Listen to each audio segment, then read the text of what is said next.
Bienvenue à cette exploration approfondie.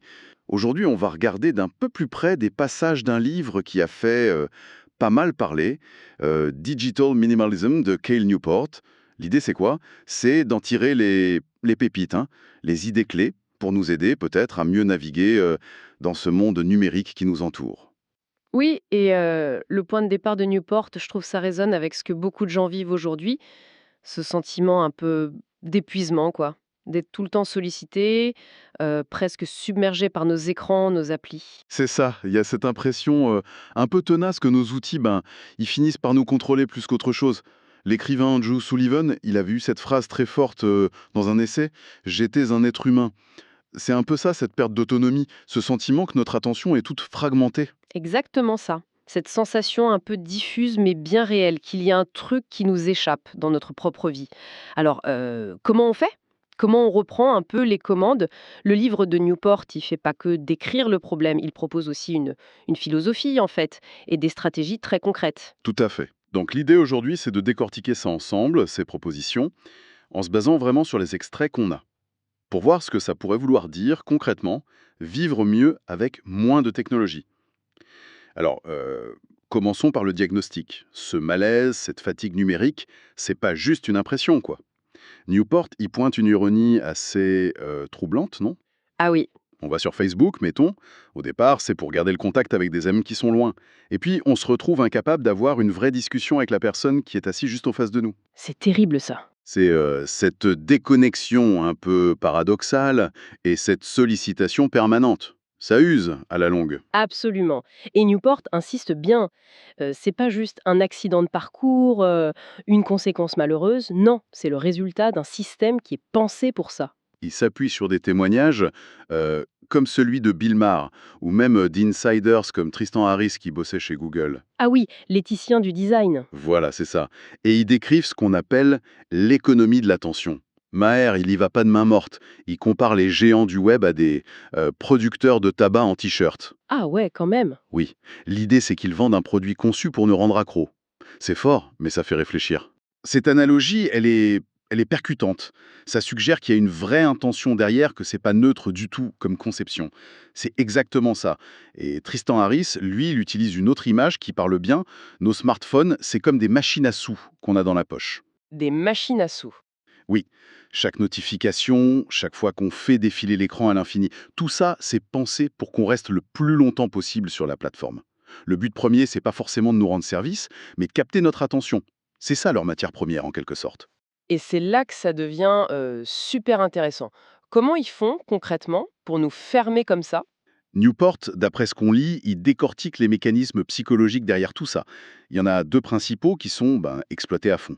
Le premier, c'est ce fameux renforcement positif intermittent. Exactement. C'est un concept qui vient de la psychologie comportementale, hein.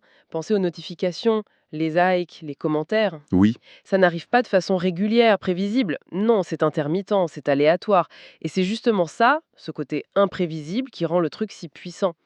Ça rappelle un peu les expériences de Skinner ou de Zeiler après lui avec les pigeons dans les années 70. ah oui, les pigeons qui appuient sur un bouton, voilà, une récompense qui arrive au hasard, ça ancre beaucoup plus un comportement qu'une récompense qui arrive tout le temps. Donc, chaque fois qu'on regarde notre téléphone, c'est un peu comme un pari. Est-ce qu'il y aura une petite récompense sociale, un nouveau like? Et cette attente, ça libère de la dopamine dans le cerveau, le neurotransmetteur du désir, en gros, et ça crée cette envie presque irrépressible de vérifier, encore et encore. C'est c'est fascinant et un peu flippant quand même de voir comment un mécanisme aussi basique est utilisé comme ça. Et le deuxième levier, c'est quoi? Le deuxième levier, c'est notre besoin profond, quasi inné, d'approbation sociale. On est des êtres sociaux. Notre cerveau, il est câblé pour chercher la reconnaissance du groupe. C'était vital pour nos ancêtres. Pour la survie, oui. Et les plateformes numériques, elles exploitent ça de manière brillante, il faut le dire.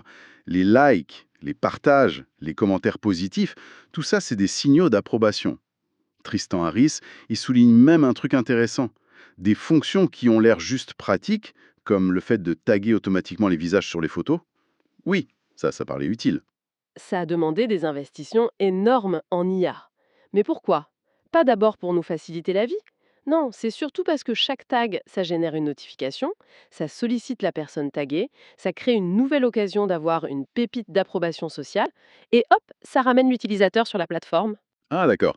Donc même des trucs techniques, en fait, c'est pensé pour renforcer cette compulsion à revenir. C'est un peu ce qu'avait admis, Sean Parker, le premier président de Facebook, c'est ça, hein? Oui, il avait dit de manière, assez, assez crue lors d'un événement. Il avait expliqué que, dès le départ, la question qu'il se posait, c'était, comment on peut consommer le plus possible de votre temps et de votre attention consciente? Carrément. Et la réponse a été de créer un truc qui exploite une faille, une vulnérabilité de la psychologie humaine en donnant ces petites doses de dopamine régulièrement pour que les gens reviennent et contribuent encore plus. C'est assez direct comme aveu sur l'objectif initial, quoi. Donc, ce qu'il faut vraiment retenir de tout ça, c'est que l'environnement numérique dans lequel on baigne, eh ben, il n'est pas neutre du tout. Il est activement façonné par des entreprises dont le business model, c'est de capter notre attention pour la revendre. On n'a pas vraiment choisi cette immersion constante. Elle s'est un peu imposée à nous pour des raisons commerciales avant tout. C'est vraiment le cœur du diagnostic de Newport. Et face à ça, il dit que les petites astuces, les digital détox d'un week-end ou juste désactiver 2 ou 3 notifs, bon, ça peut faire du bien sur le coup, mais ça s'attaque pas vraiment à la racine du problème. C'est un peu comme mettre un pansement sur une jambe de bois. Voilà, c'est un peu ça. C'est souvent insuffisant pour reprendre vraiment le contrôle. Et c'est pour ça qu'il propose d'aller plus loin que des simples tactiques. Il propose d'adopter une vraie philosophie, le minimalisme numérique. Une philosophie, OK, là on passe à un autre niveau. C'est plus qu'une liste de trucs à faire. Comment il a défini, Newport, cette philosophie? Il en donne une définition assez précise et je trouve assez éclairante. Il dit: c'est une philosophie d'utilisation de la technologie où l'on concentre son temps en ligne sur un petit nombre d'activités soigneusement sélectionnées et optimisées, OK. Sélectionner et optimiser. qui soutiennent fortement des choses que l'on valorise et où l'on accepte volontiers de manquer tout le reste. Les mots-clés ici, c'est vraiment intentionnalité, sélection, optimisation et valeur. Accepter volontiers de manquer tout le reste. Ouf. Vous savez, ça va complètement à contre-courant de l'ambiance générale, du fameux FOMO, la peur de rater quelque chose. Ah oui, C'est un sacré changement de perspective. Il oppose ça à ce qu'il appelle le maximalisme numérique, c'est ça. exactement. Le maximalisme, c'est un peu la tendance par défaut aujourd'hui. Si une nouvelle appli, un nouveau service offre le moindre petit avantage, la moindre utilité, même marginale, hop, on l'adopte, au cas où. Et on accumule comme ça les outils, les sources de notifications, sans trop se poser de questions. On se laisse un peu déborder, quoi. Voilà. Le minimaliste, lui, il inverse sa logique. Il ne se demande pas est-ce qu'il y a un petit intérêt à utiliser ça, mais plutôt est-ce que cette technologie sert vraiment, profondément, mes valeurs importantes? Est-ce que c'est la meilleure manière d'utiliser la technologie pour servir cette valeur-là? Et enfin, comment je peux l'utiliser de façon à respecter mon temps, mon attention, de façon contrôlée, optimisée? Ah ouais, c'est exigeant comme question. Ça demande de se poser, de réfléchir à ce qui compte vraiment pour soi. Et il base cette philosophie sur des principes, j'ai cru comprendre. Oui, il dégage trois grands principes. Le premier, le superflu coûte cher. En gros, clutter is costly. Accumuler des applis, des comptes, des abonnements, même si ça a l'air gratuit ou pas cher, ça a un coût caché énorme en temps et en attention. Ça disperse nos ressources les plus précieuses. C'est l'idée que chaque petit truc qu'on ajoute, même si c'est un peu utile, ça dilue notre capacité à nous concentrer sur l'essentiel. C'est ça? Exactement. Le deuxième principe, l'optimisation est essentielle. Optimization is important. Ça suffit pas de dire OK, Facebook, c'est utile pour mes événements locaux.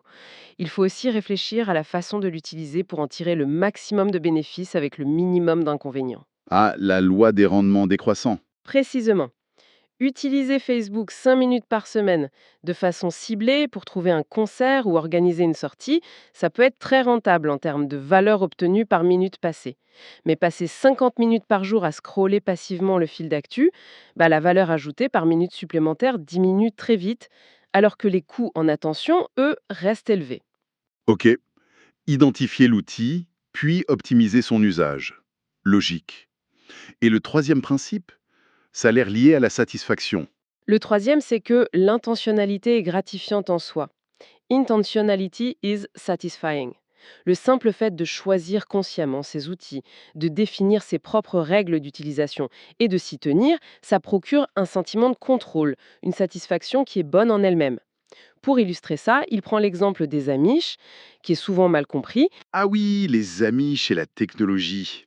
Ils sont pas contre la technologie par principe, pas du tout.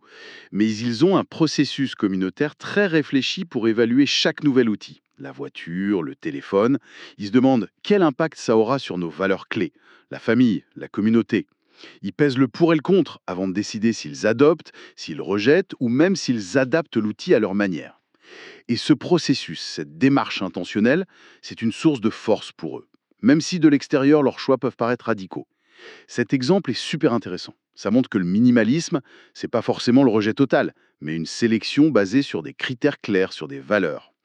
Bon, alors concrètement, ça donne quoi dans la vie des gens normaux comme nous, dans notre société hyper connectée? Newport, il donne des exemples. Oui, oui, il donne plusieurs cas concrets. Il y a l'histoire de Tyler, par exemple, un gars qui se sentait complètement débordé par les réseaux sociaux. Il a décidé de tout couper pendant un mois. Radical, hein. Au début, c'était dur, il sentait un vide. Mais au lieu de juste subir ce vide, il l'a rempli activement avec des choses qui comptaient plus pour lui. Il s'est mis au bénévolat, il s'est remis à lire pour de vrai, il a même appris le ukulélé. Le ukulélé, pas mal. Et il s'est rendu compte que les réseaux sociaux, en fait, ça lui bouffait le temps et l'énergie dont il avait besoin pour ses activités plus nourrissantes, quoi. Il a remplacé une activité à faible valeur par des trucs à plus forte valeur ajoutée pour lui. C'est une démarche active en fait, hein. C'est ça. Un autre exemple qui marque, c'est celui d'Adam, un chef d'entreprise. Il s'inquiétait du temps que ses enfants passaient sur les écrans. Mais il a réalisé qu'il donnait pas le bon exemple, toujours collé à son smartphone. Le fameux faites ce que je dis. Exactement. Alors, pour être cohérent avec ses valeurs éducatives, il a pris une décision assez forte. Il a échangé son smartphone contre un simple téléphone à clapper, un dumb phone. Ah ouais, Et il s'en sort. Il reconnaît que c'est moins pratique, hein, pour taper des SMS par exemple, mais pour lui, la valeur de montrer à ses enfants qu'on peut avoir une vie riche sans être rivé à un écran, eh ben, ça valait bien ce petit inconvénient. c'est un arbitrage conscient. La valeur fondamentale passe avant la commodité. Ces exemples sont parlants, mais ça peut faire un peu peur, ça peut sembler extrême. Est-ce que le minimalisme, ça veut forcément dire jeter son smartphone ou quitter tous les réseaux? Pas forcément, non. Newport montre aussi des approches plus nuancées, plus axées sur l'optimisation, justement. Il cite les cas de Karina, Emma et Blair. Elles utilisent toujours Facebook, mais de façon très ciblée, très chirurgicale. Comment ça? Bah, Karina, elle s'en sert juste pour gérer un groupe lié à ses études. Emma et Blair, c'est pour trouver des événements sympas près de chez elle. Mais la clé, c'est qu'elles ont trouvé des moyens de contourner le fil d'actualité, celui qui est conçu pour être addictif. Elles utilisent des extensions de navigateur ou elles vont directement sur les pages des groupes ou des événements sans passer par la case scroll infini. Ah, malin. Et le résultat, c'est qu'elles y passent quelques minutes par semaine pour obtenir juste la valeur qu'elles cherchent, à comparer aux quasi 50 minutes par jour de l'utilisateur moyen américain. La différence est énorme. Voilà, c'est ça l'optimisation. On prend le bénéfice, mais sans payer le prix fort en temps et en attention. Donc en fait, le minimalisme numérique, c'est pas une recette unique, un dogme à appliquer à la lettre. C'est plutôt un cadre, une façon de penser pour adapter notre usage de la technologie à nos propres valeurs, à nos priorités. C'est exactement l'idée. C'est une démarche personnelle, adaptable à chacun, chacune. Ok, c'est plus clair. Bon, maintenant qu'on a compris la philosophie, comment on passe à la pratique? Un des points sur lesquels Newport insiste beaucoup, apparemment, c'est qu'il ne suffit pas d'enlever les distractions numériques. Il faut les remplacer activement par autre chose, quelque chose de plus consistant. Il parle beaucoup des loisirs de haute qualité. Oui, ça c'est absolument central dans sa démarche. Il s'inspire pas mal de la philosophie classique, d'Aristote notamment, avec cette idée que la vie bonne, l'épanouissement, le daimonia, ça ne se réduit pas à l'absence de douleur ou à l'accumulation de plaisirs faciles et passifs. Ça demande de s'engager dans des activités qui ont de la valeur en elles-mêmes, qu'on choisit pour ce qu'elles sont. Des activités qui ont du sens, quoi. Voilà. Et Newport pense que souvent, notre tendance à nous réfugier dans les distractions numériques, le scroll, le binge-watching, bah, ça vient combler un vide laissé par le manque de vrais loisirs enrichissants dans nos vies. Donc, cultiver activement ces loisirs de haute qualité, c'est pas seulement bien en soi, c'est aussi une stratégie clé pour que le minimalisme numérique tienne la route. Sans une alternative satisfaisante, on risque de retomber vite dans nos vieilles habitudes numériques. Intéressant. Donc, développer des passions hors ligne, ou en tout cas plus engageantes, c'est une sorte de rempart contre l'attraction du numérique superficiel. C'est quoi alors ces fameux loisirs de haute qualité selon lui? Il donne des pistes? Oui, il explore plusieurs catégories. D'abord, il met l'accent sur les activités qui demandent un effort, qui sont exigeantes, plutôt que la simple consommation passive. Il parle du principe de Bennett. Le principe de Bennett. Oui, tiré d'un roman d'Arnold Bennett. L'idée, c'est que dépenser de l'énergie dans ses loisirs peut paradoxalement nous en redonner. Ça nous revitalise. Alors que la passivité, ça peut nous laisser un peu mou, léthargique. Comme exemple, il cite Pita Dene, alias Mister Money Ah Moustache. oui, le blogueur sur l'indépendance financière. C'est ça. Lui, il passe beaucoup de temps libre à bricoler, à faire de la menuiserie, à rénover. Ou Lee Stems du blog Frugal Woods, qui s'est installé dans une ferme et qui trouve une grande satisfaction dans les travaux physiques liés à leur propriété. Ce sont des loisirs actifs qui mobilisent le corps, l'esprit. L'idée de l'effort qui ressource, c'est un peu contre-intuitif, mais ça me parle. Quoi d'autre comme catégorie? Deuxièmement, il valorise énormément tout ce qui est artisanat, travail manuel, ce qu'il appelle le craft. L'idée d'utiliser ses compétences, souvent avec ses mains, pour créer, réparer, façonner des objets tangibles dans le monde réel. Le faire. Exactement.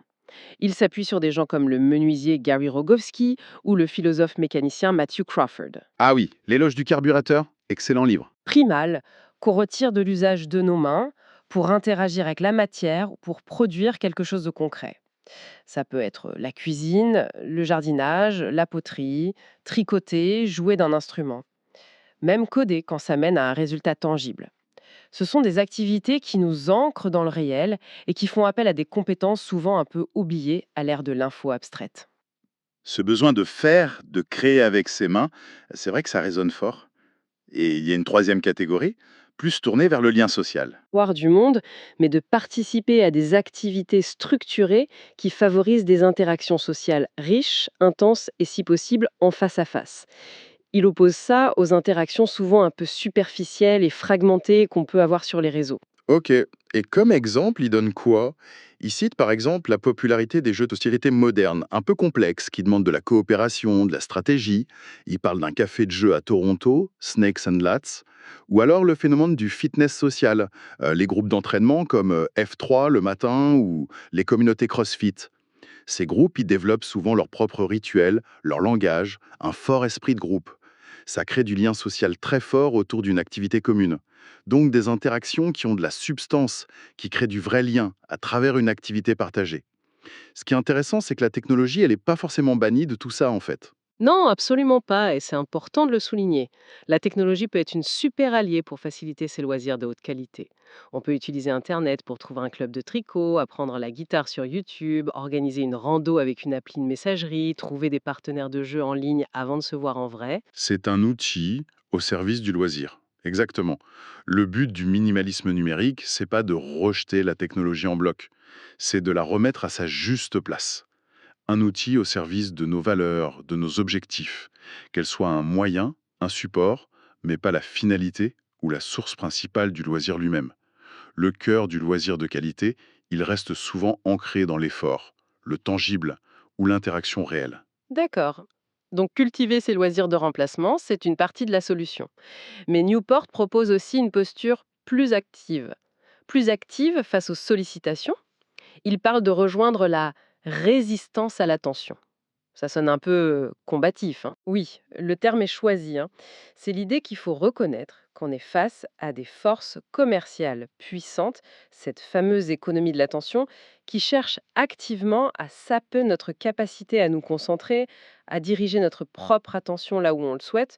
Donc, la résistance, c'est une démarche consciente, continue, pour protéger cette ressource qui est hyper précieuse. Et ça passe par des tactiques spécifiques, des choix délibérés sur comment on configure notre environnement numérique.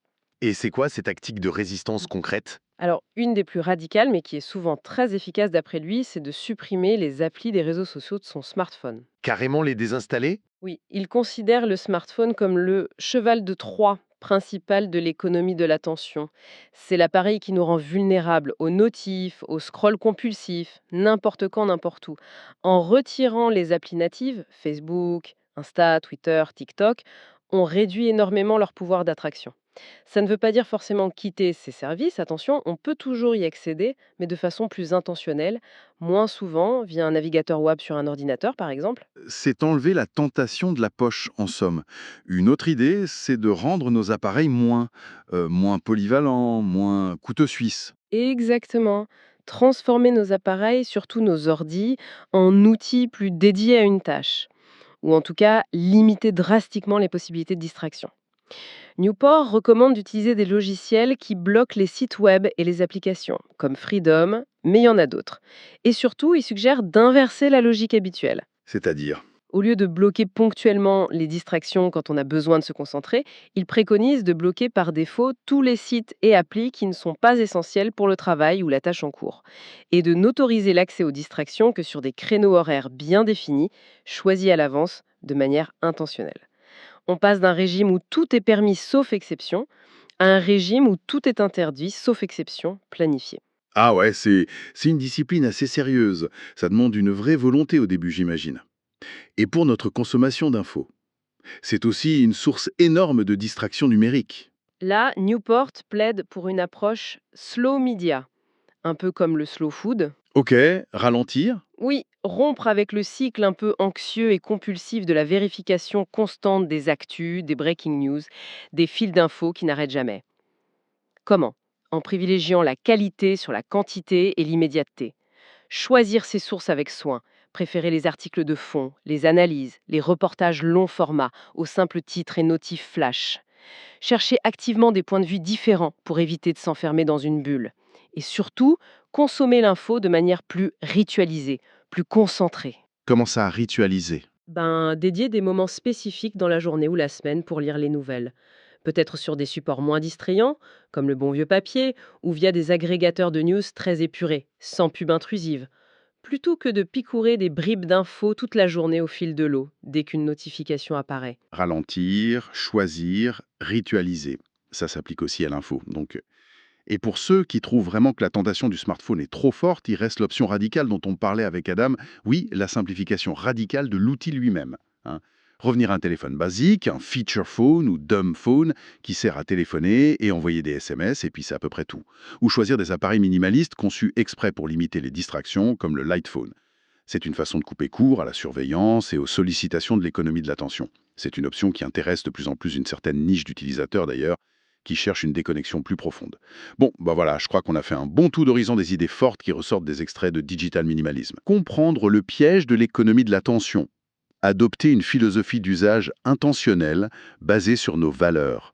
Et puis mettre en place des stratégies concrètes pour reprendre la main, notamment en cultivant des loisirs qui ont du sens et en résistant activement aux distractions. Oui, et l'enjeu tel que nous porte le présent, il est de taille. C'est fondamentalement notre capacité à vivre une vie profonde, concentrée, épanouie dans ce monde numérique. Il s'agit de passer d'un état où la technologie, si on la subit passivement, risque de nous fragmenter, de nous diminuer, à un état où, si on l'utilise avec discernement, avec intentionnalité, elle peut potentiellement nous aider à être de meilleures versions de nous-mêmes. Plus présent, plus créatif, voilà. Plus présent, plus créatif, plus connecté aux autres de manière significative, plus engagé dans des activités qui nous nourrissent vraiment. L'idée, c'est pas de revenir en arrière, hein, mais de façonner un avenir numérique qui soit à notre service plutôt que l'inverse. Pour ne plus avoir à dire, comme Andrew Sullivan, j'étais un être humain, mais peut-être pouvoir dire, grâce à une utilisation réfléchie de la technologie, je vis une vie plus pleinement humaine. C'est une perspective puissante, oui.